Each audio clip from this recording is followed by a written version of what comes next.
Assalamualaikum warahmatullahi wabarakatuh. Perkenalkan, kami dari kelompok 2.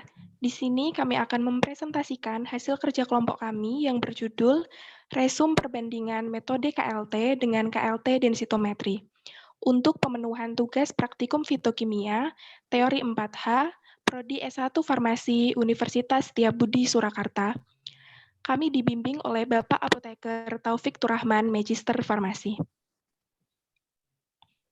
Anggota kelompok kami ada Amin Natalia, Elsa Ananda Kristi, Ananda Reski Putri, dan Ria Aryani.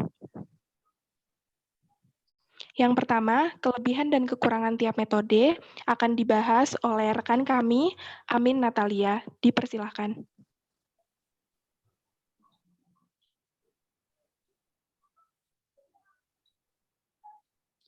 Baik, saya akan membacakan tentang metode KLT. Yang pertama itu kelebihan. Yang pertama, banyak digunakan untuk tujuan analisis. Yang kedua, identifikasi pemisahan komponen dapat dilakukan dengan reaksi warna, fluoresensi, atau dengan radiasi menggunakan sinar UV. Ketiga, dapat dilakukan elusi secara mekanik, ascending menurun descending, dengan cara elusi 2 dimensi. Keempat, ketepatan penentuan kadar akan lebih baik karena komponen yang akan ditentukan merupakan bercak yang tidak bergerak. Kelima, hanya membutuhkan sedikit pelarut. Keenam, biaya yang dibutuhkan terjangkau. Ketujuh, jumlah perlengkapan sedikit. 8, preparasi sampel yang mudah. 9, dapat untuk memisahkan senyawa hidrofobik atau lipid dan hidrokarbon yang dengan metode kertas tidak bisa. Selanjutnya, kekurangan. Yang pertama, butuh ketekunan dan kesabaran yang ekstrak untuk mendapatkan bercak atau noda yang diharapkan. Kedua, butuh sistem trial and error untuk menentukan sistem LWN yang cocok.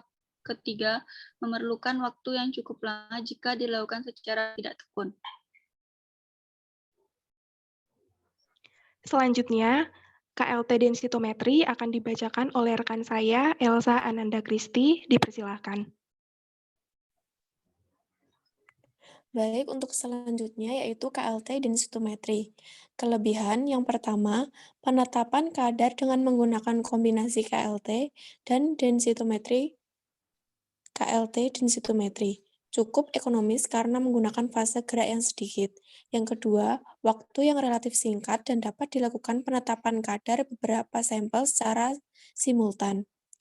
Yang ketiga, apabila dibandingkan dengan KCKT, maka metode KLT tidak ada batasan fase gerak yang harus digunakan. Sampel yang berupa suspensi atau keruh dapat langsung ditetapkan kadarnya, lebih cepat dan ekonomis, serta memungkinkan penetapan kadar secara simultan. Kemudian, metode KLT yang paling efisien dan cepat. Dari data yang kami peroleh, dapat kami ketahui bahwa metode KLT yang paling efisien dan cepat dalam mengidentifikasi senyawa dalam suatu sampel adalah KLT densitometri, karena fase gerak yang digunakan lebih sedikit dan waktunya lebih singkat dibandingkan metode KLT. Selanjutnya, untuk perbandingan tiap metode akan dilanjutkan oleh Ananda Reski Putri. Dipersilahkan. Baik, dari jurnal yang pertama berjudul Analisis Kromatografi Lapis Tipis atau KLT dan Aktivitas Antihiperurisemia Ekstrak Rebung Schizostratum bacillum pada mencit putih jantan. Analisis KLT pada ekstrak dilakukan dengan prosedur kerja sebagai berikut. Pertama, menotolkan ekstrak pada plat KLT yang dielusikan dengan fase gerak diklorometan dibanding metanol 7:3. Yang kedua, hasil yang didapatkan dilihat di bawah sinar UV 254 nanometer memperlihatkan adanya dua noda dengan nilai RF sebesar 0,1 dan 0,46. Kemudian ketiga, pelat tersebut juga diamati di bawah sinar UV 365 nanometer memperlihatkan dua noda dengan RF yang sama. Yang terakhir, dilakukan penyemprotan plat KLT dengan beberapa reaksi, yaitu diantaranya FeCl3 dan vanilin asam sulfat. Dapat dilihat pada hasil gambar A ini adalah hasil yang didapatkan di bawah sinar UV 254 nanometer. Kemudian yang B ini adalah hasil plat yang diamati di bawah sinar UV 365 nanometer. Kemudian yang C adalah setelah dilakukan penyemprotan dengan FeCl3, di mana reagen ini merupakan reaksi yang khas untuk deteksi senyawa fenolik. Hasil positif itu ditunjukkan dengan perubahan warna bercak menjadi biru atau hitam kuat setelah pemanasan. Kemudian yang D itu adalah gambar hasil dari setelah disemprotkan dengan reaksi vanilin asam sulfat, di mana reaksi ini digunakan untuk mendeteksi senyawa terpenoid, steroid, dan komponen minyak atsiri.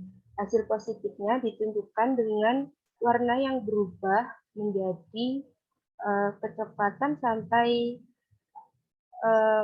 merah muda.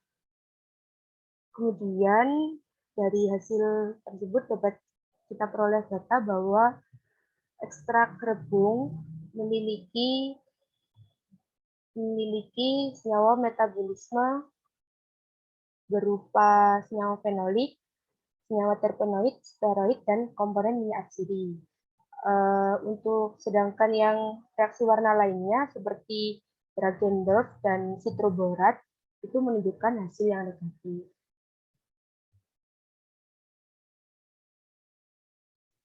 Berikut adalah langkah-langkah analisis senyawa metode KLT densitometri dari jurnal yang berjudul Deteksi Adulteran dalam Sediaan Jamu Temu Hitam atau Curcuma aeruginosa menggunakan metode analisis sidik jari KLT video densitometri.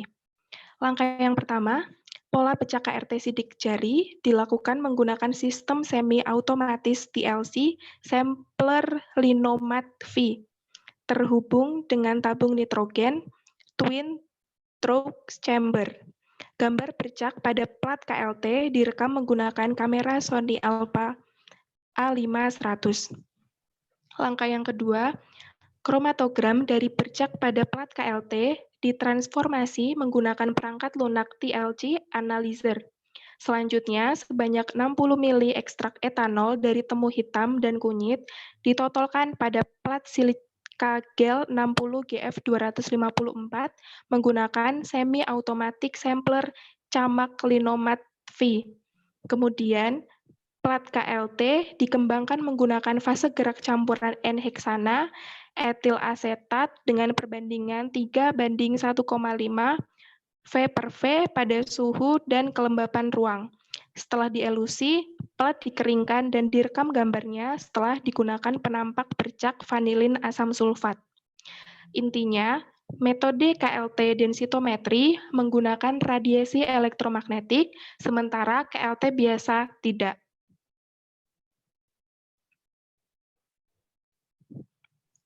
Kesimpulannya akan dilanjutkan oleh Ananda Reski Putri. Jadi dari hasil diskusi kelompok kami dapat kami simpulkan bahwa metode KLT densitometri itu lebih baik daripada KLT biasa karena meninjau dari prosedur kerjanya yang lebih efisien, cepat, dan ekonomis dibandingkan metode KLT biasa. Sekian dari kelompok kami. Apabila ada kata yang salah, mohon dimaafkan. Terima kasih atas perhatiannya. Wassalamualaikum warahmatullahi wabarakatuh.